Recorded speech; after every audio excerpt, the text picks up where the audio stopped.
Hello जय हिंद साथियों, स्वागत है आप सभी का सत्य एक्सीलेंट यूट्यूब चैनल पे। फाइनली साथियों, जिस वैकेंसी का आप इंतजार कर रहे थे, जैसी वैकेंसी का आप इंतजार कर रहे थे, फाइनली वैसी वैकेंसी का नोटिफिकेशन जारी कर दिया गया।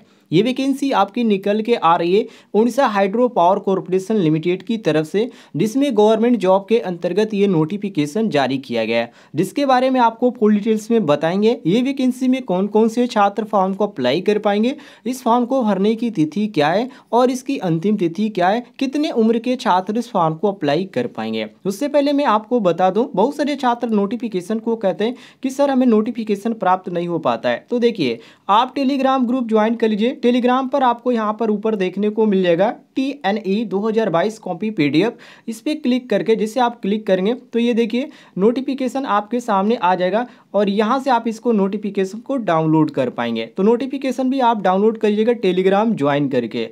बाकी इसकी यदि बात करें कि ये फॉर्म कब से भरा जाएगा और ये किस तरह की वैकेंसी है, तो ध्यान रखिएगा, ये आपका OHPC की तरफ से जारी किया गया और इसका फॉर्म अभी हाल ही में नोटिफिकेशन जारी किया गया। और ये देखिए इसका फॉर्म कब से भरा जाएगा, तो आप इसमें देख सकते हैं PDF में यहाँ पर डेट में इन्होंने दे रखा है यहाँ पर कि ये जो फॉर्म है आपका 12/10/2022 से भरना स्टार्ट हो जाएगा। मतलब कि अभी भी टाइम है। जो भी यहाँ पर डॉक्यूमेंट लगना चाहिए वो मैं आपको पहले ही बता दूंगा क्या क्या डॉक्यूमेंट इसमें लगेगा, तभी आप इस फॉर्म को अप्लाई कर पाएंगे, अन्यथा आप इस फॉर्म को अप्लाई नहीं कर पाएंगे। तो इसका डेट आप देख लीजिए, लास्ट डेट भी यहाँ पर शो कर रहा है कि 11/11/2022 तक ही आपका फॉर्म भरा जाएगा। और इसका जो सबमिशन का यहाँ पर जो डेट है, ये ऑनलाइन सबमिशन का एप्लीकेशन का, वो भी आपका 11/11/2022 ही रखा गया है। और इसमें आपका CBT एग्जाम होगा, मतलब कि जैसे आपने ITI का एग्जाम दिया, आप जैसे ग्रुप D का एग्जाम दे रहे हैं, सेम आपका इसमें आपका ऐसे एग्जाम होगा। और इसका जो डेट है ये आपका कंफर्म नहीं किया गया, लेकिन यहाँ पर ये आपको इंडिकेट कर दिया गया कि दिसंबर माह में आपका एग्जाम कराया जाएगा। तो बिल्कुल आप तैयार हो जाइए। इसमें कौन कौन से छात्र फॉर्म को अप्लाई कर पाएंगे, तो देखिए यहाँ पर ट्रेड आपका दे दिया गया, जिसमें यहाँ पर नॉन टेक्निकल भी है और टेक्निकल के अंतर्गत भी वैकेंसी निकल के आ रही है। जिसमें यहाँ पर इलेक्ट्रिकल ट्रेनिंग और ऑपरेटर EL मतलब इलेक्ट्रिकल और electrician, lineman, mechanical training operator, mechanical fitter, welder training, crane operator training और wireman training, store keeper training के अंतर्गत जो भी छात्र हैं इसमें फॉर्म को अप्लाई कर पाएंगे। आपके लिए काफ़ी सुनहरा मौका है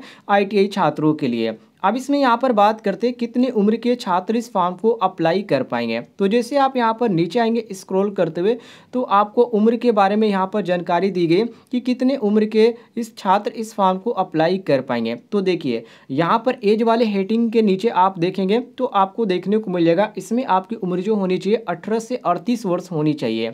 यदि आपकी उम्र 18 से 38 वर्ष है तो आप फॉर्म को अप्लाई कर सकते हैं। जो उम्र आपका काउंट किया जाएगा ये आपका 1/9/2022 से आपका उम्र काउंट किया जाएगा। 1/9/2022 से अपना उम्र मिला लीजिएगा कि हम 18 से 38 वर्ष के अंतर्गत आ रहे हैं या नहीं आ रहे हैं। यदि आप नहीं आ रहे हैं तो आप फॉर्म को अप्लाई नहीं कर पाएंगे। अब यहाँ पर देख लीजिए कुछ यहाँ पर पोस्ट के अंतर्गत यहाँ पर क्वालिफिकेशन भी दे दिए गए। वैसे सब में यहाँ पर ITI ही मांगा गया, जैसे कि यहाँ पर पहला आपका जो पोस्ट है इलेक्ट्रिकल ट्रेनिंग ऑपरेटर इलेक्ट्रीशियन और यहाँ पर लाइनमैन के अंतर्गत। तो इसमें वही छात्र फॉर्म को अप्लाई कर पाएंगे जिनके पास यहाँ पर इलेक्ट्रीशियन का सर्टिफिकेट होगा और ITI का, ध्यान रखिएगा। इसके बाद यहाँ पर आप देख सकते हैं इसमें जो वही छात्र अप्लाई कर सकते हैं जो यहाँ पर अप्रेंटिसशिप सर्टिफिकेट है वो भी अप्लाई कर सकते हैं। मतलब इसमें आपका अप्रेंटिसशिप सर्टिफिकेट भी मांगा जा रहा है इलेक्ट्रीशियन ट्रेड से, इसको भी ध्यान रखिएगा। और NCVT से तो आपका ITI कंप्लीट होना ही चाहिए। Mechanical training operator, mechanical fitter में भी सेम कंडीशन यहाँ पर इसमें भी रखा गया, फिटर से आपका कंप्लीट होना चाहिए। वेल्डर में भी आपका सेम प्रोसेस रखा गया है, वेल्डर ट्रेनिंग के अंतर्गत भी आपका वेल्डर से आपका के पास सर्टिफिकेट होना चाहिए ट्रेड का और NCVT से होना चाहिए, ये भी आप ध्यान रखिएगा। क्रेन ऑपरेटर में भी आपका सेम प्रक्रिया रखा गया, इसमें आपका 10th भी मांगा गया। तो यहाँ पर जाहिर सी बात है कि आप यदि ITI का लगाते हैं तो वहाँ पर आपको 10th का मार्कशीट लगाना ही पड़ेगा। लेकिन इसमें ध्यान रखिएगा इसमें आपका 5 ईयर का एक्सपीरियंस मांगा गया। क्रेन ऑपरेटर में आपका 5 ईयर का एक्सपीरियंस मांगा गया। तो क्रेन ऑपरेटर में जो छात्र भरना चाहते हैं भर सकते हैं, या आपके पास 5 ईयर का एक्सपीरियंस नहीं है तो R लगाकर यहाँ पर अथवा में ये कहा गया है कि candidate passing ITI motor mechanic crane operator, मतलब कि आप मोटर मैकेनिक से या क्रेन ऑपरेटर से आईटीआई किए बिना 5 ईयर एक्सपीरियंस के तो भी आप फॉर्म को अप्लाई कर पाएंगे। वायरमैन ट्रेनिंग के अंतर्गत बात करें तो यहाँ पर देख लीजिए, इसमें आपका वायरमैन का सर्टिफिकेट मांगा गया आईटीआई का, और ये जो आपका होना चाहिए कैंडिडेट जो होना चाहिए वो नेशनल अप्रेंटिसशिप सर्टिफिकेट आपके पास होना चाहिए वायरमैन ट्रेड से, और एनसीबीटी से आपका होना चाहिए, ये भी आप ध्यान रखिएगा। स्टोर कीपर में भी आपका सेम प्रोसेस रखा गया। स्टोर कीपर ट्रेनिंग के अंतर्गत भी आपका इसमें आपका ग्रेजुएट मांगा गया, मतलब कि आप यहाँ पर ग्रेजुएट आपका होना चाहिए, या आपका 1 साल का डिप्लोमा कंप्लीट है कंप्यूटर एप्लीकेशन के अंतर्गत, तो भी आप फॉर्म को अप्लाई कर सकते हैं, कोई भी यहाँ पर दिक्कत नहीं है। उम्र के बारे में मैंने आपको पहले ही जानकारी दिया, तो इसके बारे में दोबारा यहाँ पर बात करने की जरूरत नहीं है। उम्र में ध्यान रखिएगा, जो छात्र SC/ST के अंतर्गत आते हैं उनके लिए 5 वर्ष की छूट है, और जो छात्र OBC के अंतर्गत आते हैं उनके लिए यहाँ पर 3 साल की छूट रखी गई है। नीचे आएंगे साथियों स्क्रॉल करते हुए तो कुछ यहाँ पर अदर एलिजिबिलिटी कंडीशन के बारे में यहाँ पर बताया गया। तो सबसे पहले चीज़ यहाँ पर ये बताया गया कि आप जो होने चाहिए वो इंडियन होने चाहिए, किसी भी प्रदेश के आप अंतर्गत आते हैं, लेकिन आप भारतीय होनी चाहिए, तभी आप फॉर्म को अप्लाई कर सकते हैं। नहीं तो जो आपका फॉर्म है वो यहाँ पर जो एक्सेप्ट नहीं किया जाएगा, रिजेक्ट कर दिया जाएगा। इसमें क्वेश्चन भी दिए जाएंगे, टोटल यहाँ पर जो देख सकते हैं कंप्यूटर बेस्ड जो टेस्ट हो गए आपका 120 मल्टीपल टाइप के क्वेश्चन यहाँ पर दिए जाएंगे, जो कि इसमें आपका जो 40 क्वेश्चन होगा वो जनरल से होगा, और यहाँ पर अदर जो क्वेश्चन होंगे वो आपका जो होंगे जो क्वालिफिकेशन के अंतर्गत आप ITI किए हैं उसके अंतर्गत आपके 80 क्वेश्चन यहाँ पर दिए जाएंगे। इस तरह कुछ यहाँ पर क्वेश्चन आपको देखने को मिलेंगे। इसमें आपका निगेटिव मार्किंग भी रखा गया, 0.25 के अंतर्गत निगेटिव मार्किंग भी है, इसको भी आप नोट कर लीजिएगा।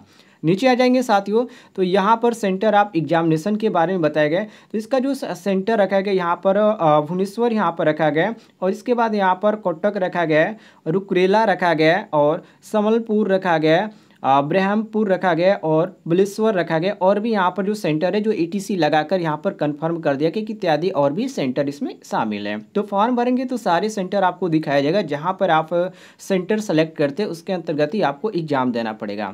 अप्लीकेशन फीस की बात करें तो अप्लीकेशन फीस इसमें कुछ ही ज़्यादा ही रखा गया है, जैसे कि आप यहाँ पर देख सकते हैं, वो भी यहाँ पर नॉन रिफंडेबल है, मतलब कि वापस आपका नहीं किया जाएगा।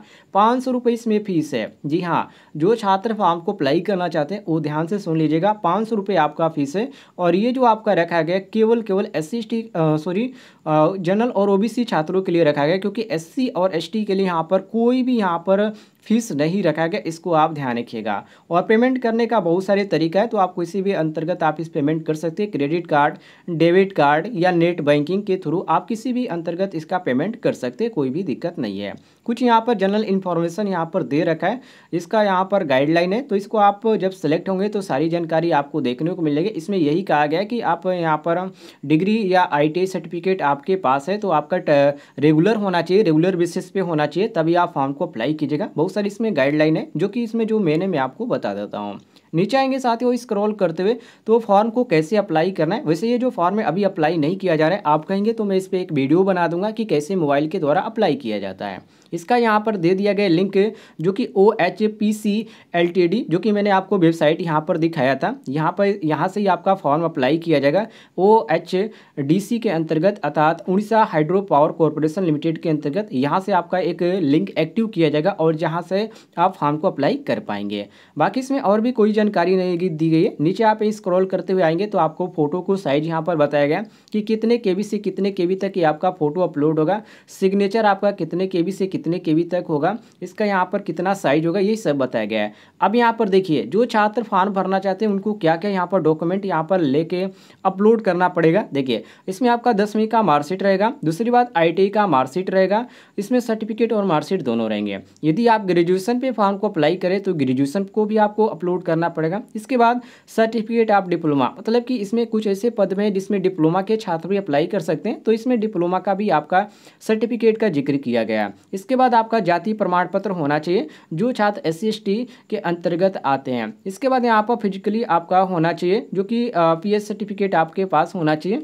इसके बाद यहाँ पर आपका एक्स सर्विसमैन के अंतर्गत आते हैं तो वो भी आपका सर्टिफिकेट लगेगा, नहीं तो कोई दिक्कत नहीं है। स्पोर्ट के अंतर्गत आप आते हैं तो सर्टिफिकेट लगा दीजिएगा, नहीं तो कोई दिक्कत नहीं है। यदि आप नहीं आते हैं तो कोई दिक्कत नहीं है। बाकी इसमें आपके पास सभी सर्टिफिकेट हो गए ही हो, कोई दिक्कत नहीं है। इसके बाद यहाँ पर आप नीचे आ जाएंगे तो कुछ यहाँ पर फॉर्म भरने का कंडीशन इन्होंने दे रखा है कि कितने से कितने फोटो का साइज होना चाहिए, क्या इसका होना चाहिए। तो ये सभी चीज़ें तो मैंने आपको पहले ही बता दिया, और फॉर्म भरेंगे तो आपको बता दिया जाएगा कितनी इसमें साइज होनी चाहिए।